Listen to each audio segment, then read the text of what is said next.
salam sejahtera selalu buat kita semuanya.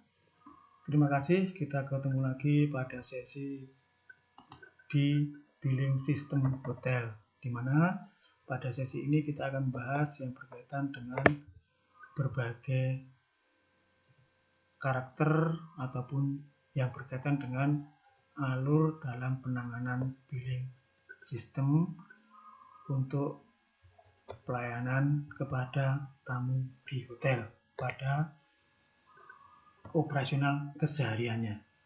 Ya, di sini untuk rekening tamu dalam bisnis perhotelan itu yang berkaitan dengan kegunaan dari rekening tamu tersendiri itu adalah untuk mencatat semua transaksi atas penggunaan fasilitas dan outlet hotel oleh tamu serta transaksi-transaksi lain yang berkaitan dengan aktivitas tamu selama tamu tersebut stay di hotel. Jadi intinya kegunaan dari rekening tamu ini untuk pencatatan yang secara runtut berkaitan dengan transaksi-transaksi yang dilakukan oleh tamu selama dia stay di hotel. Dan di sini juga dilampirkan seluruh support data dokumen bersama folio tamu dengan jumlah yang harus diselesaikan. Total dari rekening tersebut selama tamu itu menggunakan fasilitas hotel. Ya, jadi itulah pemahaman berkaitan dengan rekening tamu dalam bisnis perhotelan. Ya, di sini dalam pembahasan ini kita juga berkaitan dengan namanya sistem registration. Jadi sebagai dasar dalam membebankan jasa kamar dan jasa-jasa lainnya yang telah dinikmati oleh tamu ke dalam rekeningnya selama tinggal di hotel. Jadi pada sistem registrasi ini menyangkut pembebanan atau posting yang ada di rekening tamu tersebut. Jadi petugas hotel dengan mudah membebankan biaya kamar ke dalam rekening tamu sesuai dengan harga kamar yang dicantumkan pada sistem registrasi. Dan hal ini bisa juga dijadikan sebagai alat informasi untuk mengetahui segmen dari tiap-tiap tamu yang ada di hotel tersebut. Bisa juga dari perorangan, entah juga dari keluarga, atau dari corporate, atau juga bisa dari government. Serta tujuan dari berkunjung, ya. Apakah hanya untuk wisata saja atau untuk workshop atau meeting dan lain sebagainya. Nah, di sini bila terjadi keraguan dalam mencatat suatu transaksi lain di luar jasa kamar, maka petugas hotel dapat membandingkan ya tanda tangan tamu yang tercantum di kartu registrasi dengan tanda tangan pada voucher. Ini biasanya terjadi pada tamu-tamu dari travel agent. Ya, itu ya biasanya kan dari tamu-tamu travel agent itu akan mencantumkan pada saat tamu registrasi.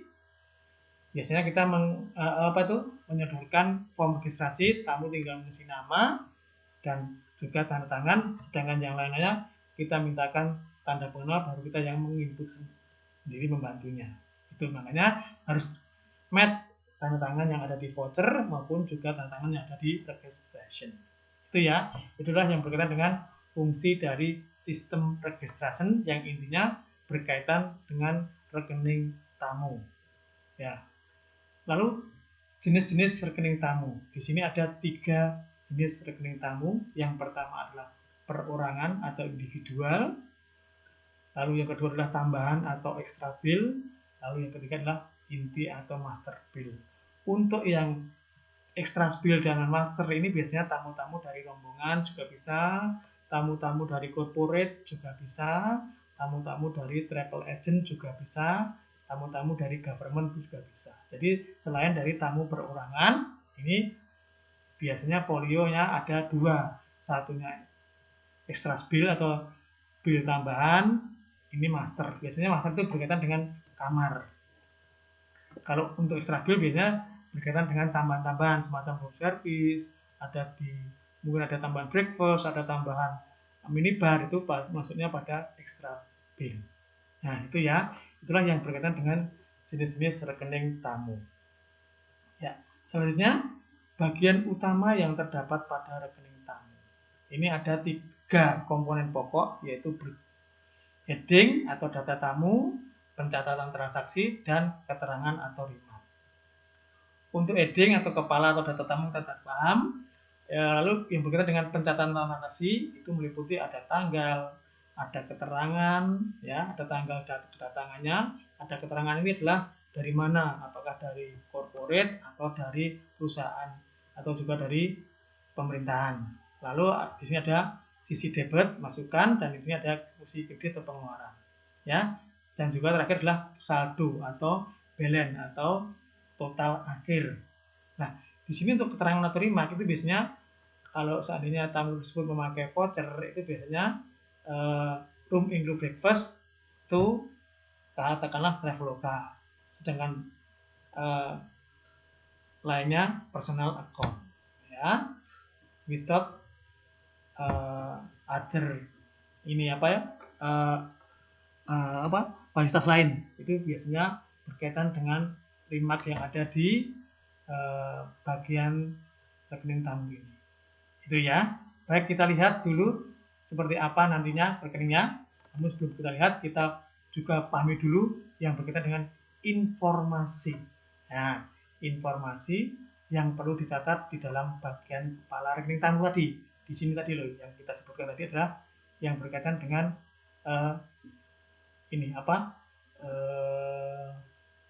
heading tadi ya. Heading atau data tamu itu meliputi ini.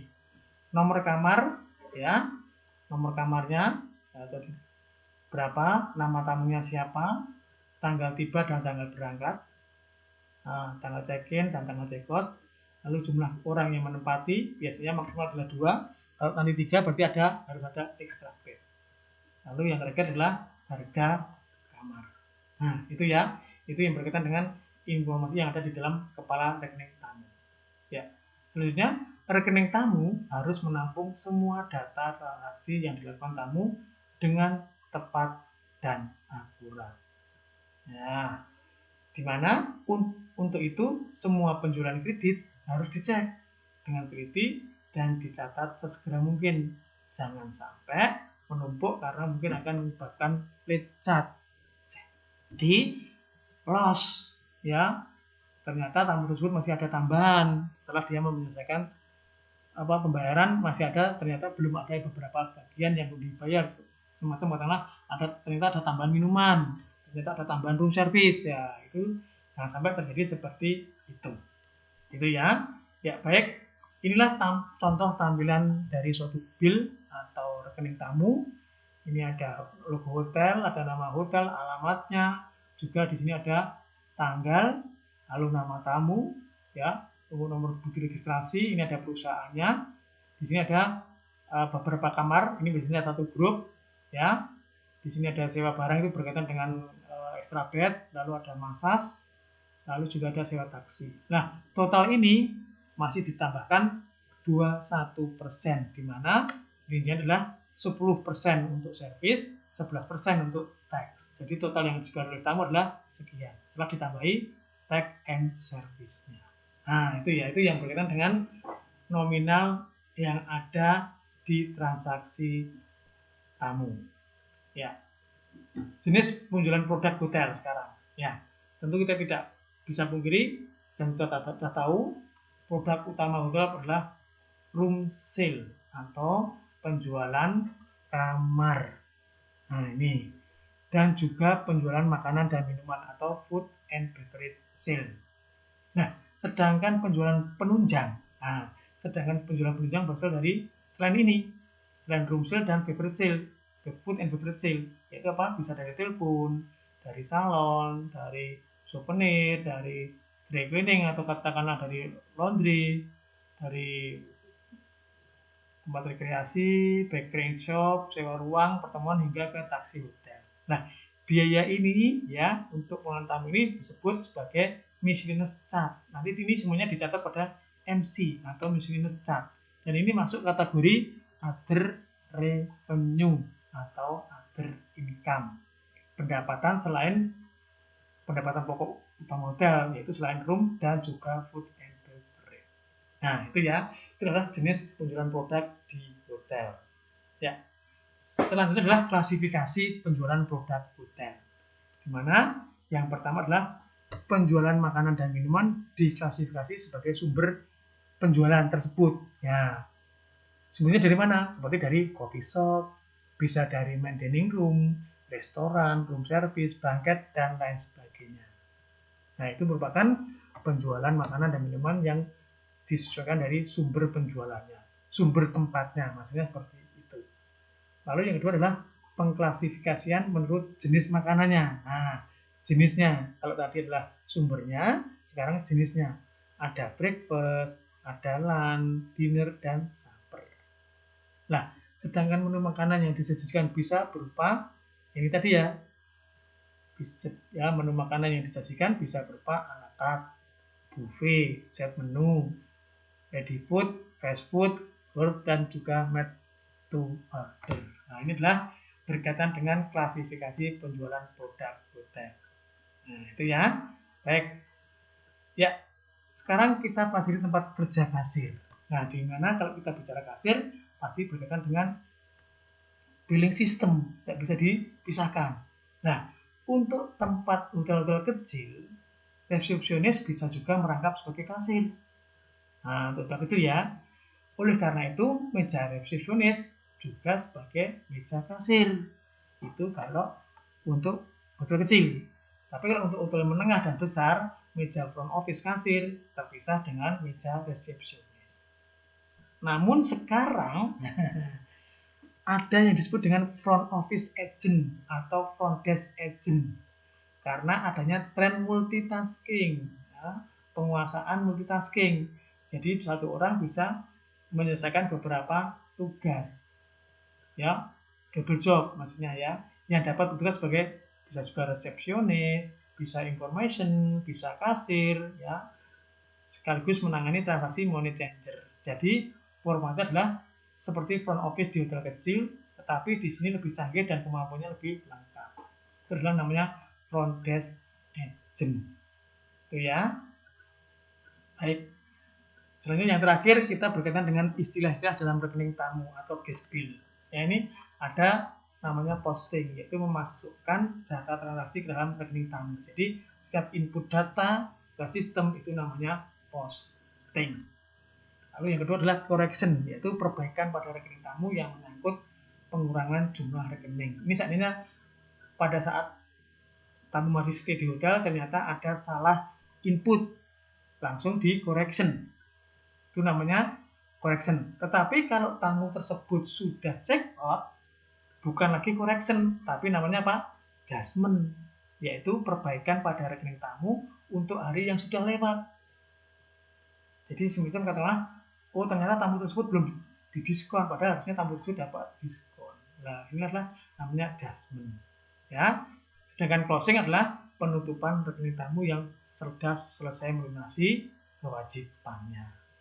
Nah, untuk paid out yaitu adalah pengeluaran jumlah uang dari kasir untuk keperluan hotel atau keperluan tamu. Semisal katakanlah ada tamu check-in, dia memakai Grab, dia memakai Gojek. Ternyata tamu tersebut tidak mempunyai uang kecil, akhirnya ditalangi dulu oleh pihak kasir, dan nanti pada saat check out akan diganti lagi oleh tamu yang bersangkutan atau dimintakan ganti. Ya. Lalu late charge, yaitu keterlambatan memasukkan transaksi atau posting ke dalam rekening tamu. Seperti yang sudah saya jelaskan tadi, jangan sampai terjadi late charge, yaitu tamu sudah menyelesaikan, tetapi ternyata masih ada bill yang belum di-close dan belum dimasukkan ke kamar tamu tersebut. Semisal ada tambahan minuman di kamar, ada tambahan room service yang belum sempat di-posting. Ya, jangan sampai nanti terjadi late charge ini. Soalnya ini nanti akan membuat kurang balance di dalam penghitungan transaksi tamu.